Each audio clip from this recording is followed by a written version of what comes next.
La construction du port de Moba dans la province du Tanganyika est l'un parmi plusieurs projets qui fait aujourd'hui couler beaucoup d'encre et salive au sein de la communauté mobatracienne.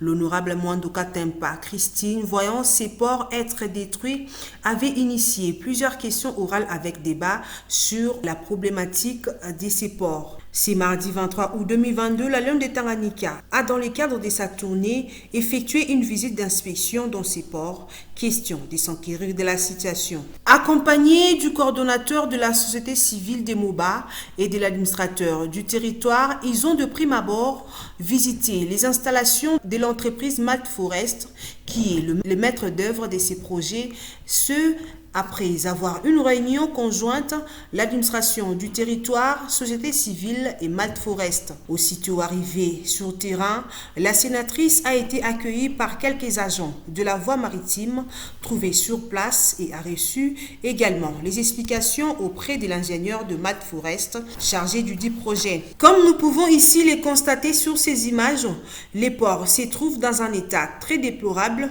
d'où il faut l'implication des autorités car celui-ci, une fois construit, assurera les échanges commerciaux entre la République démocratique du Congo, la Tanzanie, le Burundi et la Zambie. Après visite, la Mamouaro de Moba s'est livrée à la presse en déclarant ceci. Nous avons échangé pour savoir c'était où ils en étaient par rapport à l'évaluation du projet.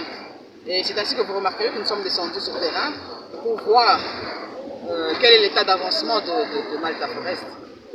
Vous constaterez avec moi que jusque-là, rien n'a encore commencé, rien n'a encore démarré.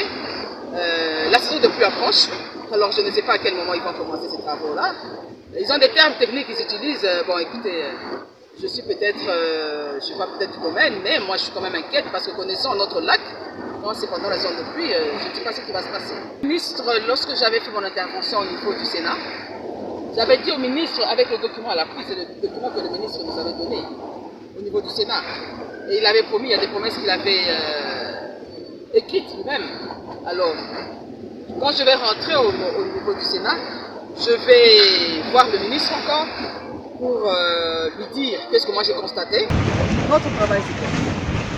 Nous n'allons pas nous arrêter là. J'ai commencé au Sénat et je continuerai au Sénat. Et je pense que notre président du Sénat, il est de son devoir d'entrer en contact avec le gouvernement, de sorte que le gouvernement puisse appliquer les recommandations que nous mettons dans nos rapports de vacances parlementaires. En tant qu'initiatrice de cette question orale avec débat, elle souligne ce qui suit. Étant l'initiatrice de la question orale avec débat au ministre, je pense que vous avez vu le ministre qui a fait sa visite avant que moi je n'arrive, le ministre Okende, qui vous a encore rappelé que c'est moi qui étais l'initiatrice de la question orale avec débat. Il m'a été obligé de venir constater de moi-même. C'est ainsi que vous avez remarqué avec moi que le constat est amer. Je tiens à remercier le ministre Kende ayant entendu le cri de la population de Moba. Il est descendu personnellement pour voir la situation et la population s'est sentie très encouragée et réconfortée de constater que son cri a été entendu.